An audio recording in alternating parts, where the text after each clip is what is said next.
नमस्कार, सुप्रभात, स्वागत अभिनंदन आज की इस प्यारी सी सुबह में आप सभी प्यारे प्यारे दर्शकों का।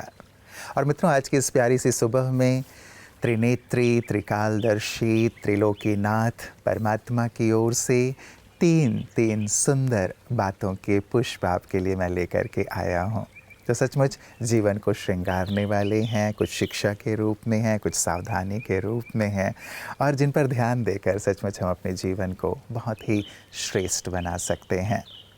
कहा जाता है मित्रों कि तीन चीज़ें जो इंसान के व्यक्तित्व की पहचान बन जाती हैं, वो हैं एक विचार, दूसरा उसका व्यवहार और तीसरा संस्कार।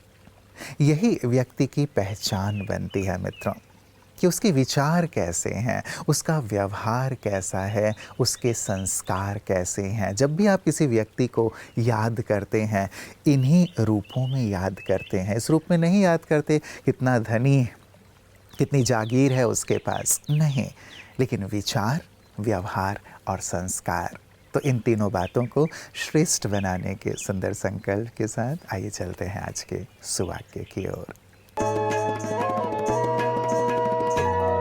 जब तक जीना है तब तक सीखना है।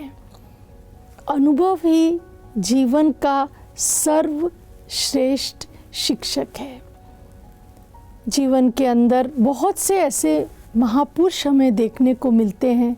उनके जीवन के अनुभवों को सुनते हैं तो उन्होंने यही कहा कि जीवन में अंत तक सीखना है। प्रजापिता ब्रह्मा कुमारी ईश्वरीय विश्वविद्यालय के फाउंडर, संस्थापक प्रजापिता ब्रह्मा ने भी अपने जीवन से वो प्रेरणा दी, क्योंकि वो स्वयं ही उसका जीता जागता उदाहरण रहे।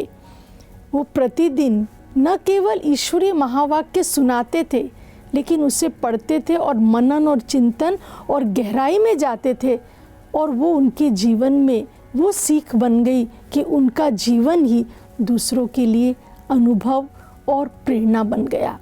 हमें भी जीवन के अंदर प्रतिदिन प्रति क्षण सीखना ही है। और जब हमें ये अनुभव रहता है, ये लक्ष्य रहता है कि हमें सीखना है, तो हम अपने जीवन में सक्रिय भी रहते हैं और खुश भी रहते हैं। ओम शांति। मित्रों, तीन चीज़ें आपसे कोई नहीं चुरा सकता: अक्ल, हुनर और चरित्र। इसीलिए इन तीनों चीज़ों पर हमें विशेष कार्य करना चाहिए। हम ऐसा ज्ञान का संग्रह करते चलें, अपनी विद्वता बढ़ाते चलें, ज्ञान बढ़ाते चलें। ये ज्ञान बल बन जाता है, न केवल आजीविका का साधन है, लेकिन जीवन में राह भी दिखाता है। चरित्र हमारी सबसे बड़ी संपत्ति है, पूंजी है। और स्किल्स यदि हम सीखते चलते हैं, उसे बढ़ाते चलते हैं, हुनर बढ़ता चलता है, हमारी मांग बढ़ती चलती है। और ये तीनों ऐसी चीज़ें हैं जिन्हें कोई चुरा नहीं सकता, और यदि चुराएगा तो उसका जीवन भी श्रेष्ठ बन जाएगा।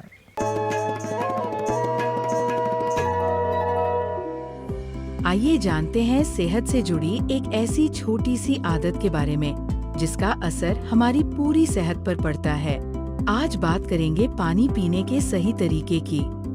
क्या आप जानते हैं कि केवल पर्याप्त पानी पीना ही नहीं, बल्कि उसे सही तरीके से पीना भी हमारी सेहत के लिए उतना ही महत्वपूर्ण है।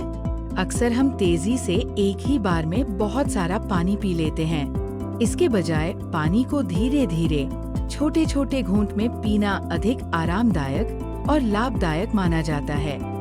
पर्याप्त पानी पीते रहने से शरीर का तापमान संतुलित रहता है, पाचन क्रिया को सहयोग मिलता है, त्वचा स्वस्थ दिखाई देती है और थकान कम महसूस हो सकती है। पर्याप्त पानी पीने से शरीर के अंग बेहतर ढंग से कार्य कर पाते हैं और दिन भर ऊर्जा बनाए रखने में भी सहायता मिलती है। साथ ही केवल प्यास लगने का इंतजार न करें। दिन भर नियमित अंतराल पर पानी पीने की आदत बनाएं। मित्रों, तीन लोगों का सदा सम्मान करना चाहिए, ये कहा जाता है। पहला माता पिता, दूसरे हमारे गुरुजन और तीसरे बुजुर्ग। इन तीनों का सम्मान हमें आशीष का पात्र, दुआओं का पात्र बना देता है। मित्रों, हमेशा ही मेहनत से व्यक्ति आगे नहीं बढ़ता, लेकिन जिनके ऊपर माता पिता, गुरुजन और बड़ों की दुआओं और आशीष का हाथ होता है ना, वो व्यक्ति बहुत सहजता से अपने जीवन में आगे बढ़ता है। बड़े बड़े विघ्नों को भी वो खेल समझता है, बल्कि विघ्न आते ही नहीं, और आते भी हैं तो तूफान भी उसके लिए तोहफा बन जाते हैं। इसीलिए किसी कवि ने लिखा है, ले लो दुआएं माँ बाप की। सचमुच माता पिता और बड़ों की दुआएं हमारे जीवन में संबल का काम करती हैं, हमें आगे बढ़ाती हैं। मेरा नाम नवल किशोर चौधरी है। मैं पिछले 25 सालों से डीआरडीओ में काम कर रहा हूं। अभी मैं जॉइंट डायरेक्टर के पद पे कार्यरत हूं। मैंने मैकेनिकल इंजीनियरिंग में बीटेक किया है बीआईटी सिंदरी से। उसके बाद मैंने मैकेनिकल इंजीनियरिंग में ही एमटेक किया है आईआईटी मद्रास से। मेरी पत्नी का संपर्क हुआ ब्रह्मा कुमारी संस्थान से। उन्होंने वो राजयोग मेडिटेशन का कोर्स किया, और कोर्स करने के बाद वो मुझे उन्होंने बताया कि क्या होता है राजयोग और ब्रह्मा कुमारी ऑर्गेनाइजेशन क्या है। तो मैंने उसको सुना और उन्होंने जो भी एक्सप्लेन किया मुझे बहुत अच्छा लगा। मैंने उसमें लॉजिक पाया, ये लॉजिकल है और इसमें विश्वास किया जा सकता है। क्योंकि मेरे मन में एक क्वेश्चन थी कि भगवान कौन है और मैं कौन हूँ, जिसका आंसर मुझे नहीं मिल रहा था। जब भी मैं मंदिर में जाता था तो लगता था कि इतने सारे देवता क्यों हैं, अगर भगवान एक है तो एक ही होना चाहिए। तो इसका आंसर मुझे नहीं मिल पाता था। लेकिन जब ये ब्रह्मा कुमारी के संपर्क में मैं आया तो इसका जो आंसर मिला उसे मुझे बहुत अच्छा लगा। मैं सेटिस्फाइड हुआ और उसमें विश्वास किया। पहले हम 5 मिनट से शुरू किए राजयोग मेडिटेशन करना, फिर बढ़ाते गए और 15 मिनट किया। फिर मुरली भी पढ़ना शुरू किया, और मुझे मुरली के जो भी उसमें ज्ञान थे उस पर अमल करना शुरू किया, क्योंकि वो व्यवहारिक ज्ञान थे और वो जीवन में सफल होने के लिए बहुत ज़रूरी थे। मैंने उस पर अमल किया, उसका बहुत अच्छा रिजल्ट मिला मुझे। मतलब मुझे वर्क मैनेज करने में, मैन मैनेज करने में बहुत ही सफलता मिली। मित्रों, 3 चीज़ें निकलकर वापस नहीं आती। बाण कमान से, वाणी जुबान से, और प्राण तन से। ये तीनों एक बार निकल गए तो निकल गए, वापस नहीं आएंगे। इसीलिए चलिए, आजकल बाण तो हम नहीं चलाते, लेकिन हमारी वाणी रूपी बाण भी किसी को ना चुभ जाए, इसका हम ध्यान रखें। क्योंकि कहते हैं कि ज़ुबान ही है जो या तो दिल पर चढ़ा देती है या दिल से उतार देती है, तख्त पर चढ़ा देती है या तख्ते पर चढ़ा देती है। इसीलिए हम हमेशा अपनी ज़ुबान का, अपनी वाणी का ध्यान रखें कि वो मधुर हों, श्रेष्ठ हों, प्रोत्साहित करने वाले हों। और साथ ही मित्रों, प्राण को भी तन से निकलना ही है ना एक दिन। इसीलिए जब तक प्राण तन में हैं तब तक हम औरों के लिए कुछ ऐसा कर जाएं, जीवन में कुछ ऐसा कर जाएं जो यादगार हो जाए। इस पर हमें अवश्य विचार करना चाहिए। न करोति न लिप्यति कहने वाला परमात्मा, मैं करता भी नहीं हूँ, लिपायमान भी नहीं होता। फिर भी इस कर्म बंधन में फंसे हुए मनुष्य आत्मा को कर्म बंधनों से मुक्त होने का जो तरीका बताता है, क्योंकि वो सदा मुक्त है तो मुक्त रहने के लिए हमें प्रेरित भी करता है। इसलिए कहते हैं कि शारीरम केवलम कर्म, अर्थात शरीर के लिए जितना चाहिए उतना ही करो, है ना। आज जो हम बहुत सारी चीजें लेके उसको 6 महीने की, 1 साल की, 10 पीढ़ी की, अगला पीढ़ी उसके लिए कमा के रखने की, जो हमारी ये जो क्या कहे, इसको वानर प्रवृत्ति कह सकते हैं, इससे मुक्त होने की आवश्यकता है।